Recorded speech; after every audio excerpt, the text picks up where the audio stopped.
పదవి పైరో చేసుకుంటూ వచ్చేది కాదు. ఓకే. ఇది ఇక్కడ పదవి కూడా కాదు, ఇది డిప్యుటేషన్. ఓకే, ఇది ఒక ఫారెన్ సర్వీస్.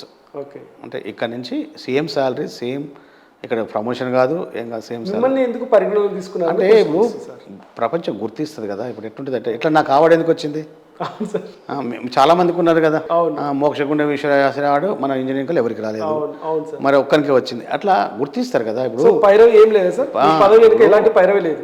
పైరవ్ 100% లేదు. ఇంకోటి, మీరేమి దుద్దిల శ్రీధర్ బాబుని అప్రోచ్ అయ్యారు? అసలు సార్కి నా పేరు తెలియదు, నాకు ఆ సార్ తెలియదు. ఓకే. ఎవరిని పొన్నం ప్రభాకర్ని కలిశారా సార్ మరి? మన ఒక ఎమ్మెల్యే కానీ మినిస్టర్ కానీ ఎవరు తెలియదు.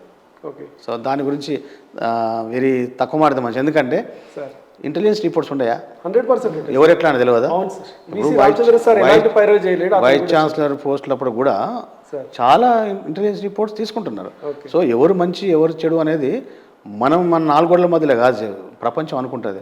ప్రపంచం గుర్తించేసరికి ఆయన ఇచ్చిండ్రా అనేది రాంగ్. అది ఓకే. అది ఒకటి. సార్ మనకు అవకాశాలు వస్తుంటాయి, ఓసారి రావు కూడా. ఇప్పుడు వైస్ ఛాన్సలర్ ఎంతమంది అప్లై చేస్తే ఒక్కరైతారు కదా. అవును సార్. అవును. అంతే కదా. అది ఒక్కరైనందుకు మరి ఎవరి పైరతో అయినది మన దాని గురించి. ఇది ఎట్లా వచ్చేది సార్ మీకు? అంటే ఎట్లా పిలిపి ఎవరి నుంచి వచ్చేది సార్? ఇప్పుడు నేను యాక్చువల్గా ఐఎమ్ ఎలిజిబుల్, వైస్ ఛాన్సలర్కి ఎలిజిబుల్. నేను వైస్ ఛాన్సలర్కి అప్లై చేశాను. అవును. నేను అప్పటికే 13 years ఆఫ్ సర్వీస్ ఉంది, ఇప్పుడు 14 years సర్వీస్ ఉంది. 10 years ఆఫ్ ప్రొఫెసర్షిప్ ఉంటే ఎవరైనా ఎలిజిబుల్ అవుతారు. సో నిజంగా చెప్పాలంటే ఇది ఇప్పుడు వైస్ ఛాన్సలర్ పోస్ట్కి ఎలిజిబుల్, సీనియర్ ప్రొఫెసర్ నేను. నిజంగా చెప్పాలంటే ఇది చిన్నది అన్నట్టు, దానికి అంత క్వాలిఫికేషన్ అవసరం లేదు. సో నాకంటే పెద్దగా వస్తే నేను అనుకోవాలి, నేను చిన్న క్యాడర్కి అవసరం ఉన్న దానికి నేను వెళ్ళినా కాబట్టి. సో నాకు అవకాశం వచ్చింది, ఒక కొంత టైం బీయింగ్ నాకు ఏదో సేవ చేసుకునే అవకాశం వచ్చింది. కొత్త గవర్నమెంట్లో కొత్త పిలుపు, కొత్త గవర్నమెంట్, చాలా ఆస్పిరేషన్స్ ఉన్నాయి. ఓకే. ఏమున్నాయి సార్ మీ ముందు? ప్రధానంగా ఎలాంటి ఛాలెంజెస్ ఉన్నాయి sir as a state council సెక్రటరీగా? ఎందుకంటే రాష్ట్రంలో అన్ని యూనివర్సిటీల యొక్క డెవలప్మెంట్ కావచ్చు, రిక్రూట్మెంట్ అస్తవ్యస్తంగా ఉంది సార్. అది ప్రధానమైనటువంటి సమస్య. దాని మీద మీ యొక్క ప్లాన్ ఆఫ్ యాక్షన్ ఎట్లుంటుంది?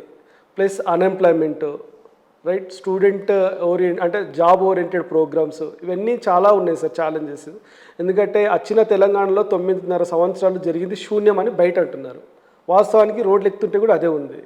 So as a state council సెక్రటరీగా ఇప్పుడు తెలంగాణలో ఉన్నటువంటి అన్ఎంప్లాయ్మెంట్ ప్రధానంగా మీ ముందు సవాల్గా ఉంది.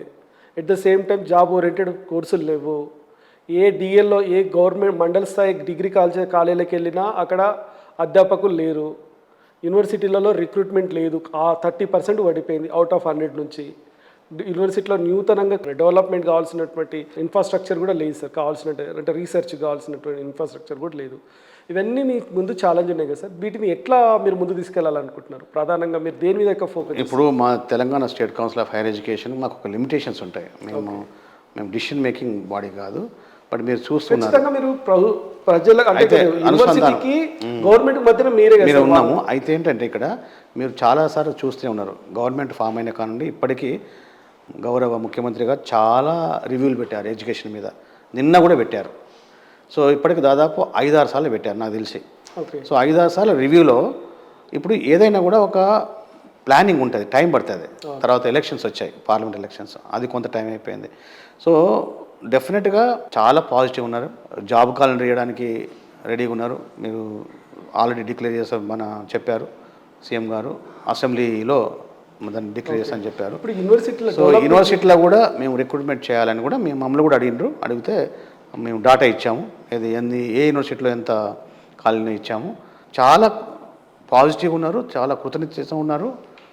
మాకైతే చాలా నమ్మకం. తొందరలో, అంటే మరీ ఏం కాదు కానీ వితిన్ 6 monthsలో మన వైస్ ఛాన్సలర్ వచ్చిన తర్వాత డెఫినెట్గా రిక్రూట్మెంట్ జరుగుతుంది. సంతోషం. అన్ని ఇదే కాకుండా అన్ని జాబ్స్ కూడా ఫిలప్ చేయడానికి, జాబ్ క్యాలెండర్ ఇవ్వడానికి గవర్నమెంట్ సిద్ధంగా ఉందని మీరు ఆల్రెడీ ప్రెస్ మీడియా తర్వాత డైరెక్ట్గా ఆనరబుల్ సీఎం గారు కూడా చెప్పారు. సో మా తరఫున కూడా మేము మా ప్రయత్నం కూడా చేస్తాం. ఏంటంటే ఫ్యాక్ట్స్ ఇచ్చేసి యూనివర్సిటీలో మీరు అన్నట్టు మౌలిక వసతులు కూడా కొంత అమౌంట్ కూడా ఇవ్వాలన్నారు కదా, అది కూడా మాకు ఛాన్స్ వచ్చినప్పుడల్లా మేము చెప్తాము. మొన్న కూడా రివ్యూ చేసి హాస్టల్లో తర్వాత మెస్లలో ఏమైనా చిన్న మైనర్ రిపేర్స్ ఉంటే ఇమ్మీడియట్గా టేకప్ చేసి డబ్బులు ఇచ్చేసి చేయమని చెప్పడానికి కూడా మొన్న సర్కులర్ ఇచ్చారు. మేము దానికి స్పందించి ఇమ్మీడియట్గా ఆల్ యూనివర్సిటీస్ కూడా లెటర్ రాయడం జరిగింది, ఎస్టిమేట్ తీసుకొచ్చి గవర్నమెంట్కి ఇవ్వడం జరిగింది. Okay. సో డెఫినెట్గా మన ఇంతకుముందు నేను చెప్పలేను కానీ బట్ డెఫినెట్గా అయితే ఇప్పుడైతే చాలా పాజిటివ్ ఉన్నది. సంతోషం సార్, నిజంగా అట్లా ఉంటాయి సీఎం గారికి.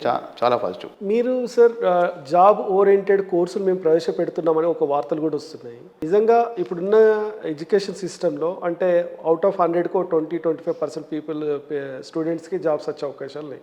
అంటే ఉన్న ట్రెడిషనల్ కోర్సు ద్వారా కొత్త కోర్సులు పెడుతున్నారని మేము అక్కడక్కడ వార్తలు చూస్తున్నాం. ఇలాంటి కోర్సులు పెడుతున్నారు, విద్యార్థులకు అవేర్నెస్ ఎట్లా దాన్ని? మీరు వార్తలు విన్నారో లేరో సార్ నాకు తెలియదు కానీ గౌరవ ముఖ్యమంత్రి గారు సార్ మొన్న జేఎన్టీలో మీటింగ్లో కూడా అంతకుముందు కూడా ఒక 10 రోజుల క్రితం సార్ ఆల్ ఐటీఐస్ని ఇండస్ట్రియల్ ట్రైనింగ్ ఇన్స్టిట్యూషన్స్ని ఏటీసీగా మారుస్తున్నారు, అడ్వాన్స్ ట్రైనింగ్ సెంటర్స్గా. ఓకే. ఏది టాటా వారి సహకారంతో వాళ్ళ సిఎస్ఆర్ ఫండ్స్తో స్టేట్ ఆఫ్ ఆర్ట్ ఓకే. ఒక అడ్వాన్స్ ట్రైనింగ్ సెంటర్స్గా మారుస్తున్నారు డిక్లేర్ చేశారు. ఆల్రెడీ ఒక మోడల్గా మల్లెపల్లి పాలిటెక్నిక్ కూడా తయారు చేశారు. చాలా systems, advanced robots, 3D printers, CNC machines ఇలా అన్నీ పెట్టారు. సో ఇదొక స్టెప్. అంటే మీరు అన్నారు కదా ఉపాధి అవకాశాలు ఎక్కువ ఉన్న కోర్సులు పెట్టాలని. సో ఐటీ చేస్తే జాబులు వచ్చేటి, ఇప్పుడు రావట్లేదు. ఎందుకంటే అవి వాళ్ళు చేసే కోర్సులు మార్కెట్లో సరిపోతలేవు, అవసరం లేదు అది. సో దానికి అనుసంధానం చేయాలని ముఖ్యమంత్రి గారికి ఒక విజన్ తోటి ఇమీడియట్గా టాటా వాళ్ళని పట్టేసి వాళ్ళను సిఎస్ఆర్ ఫండ్స్ కింద తీసుకొచ్చారు. ఇప్పుడు అన్ని ఐటీఐలు కాబోతున్నాయి.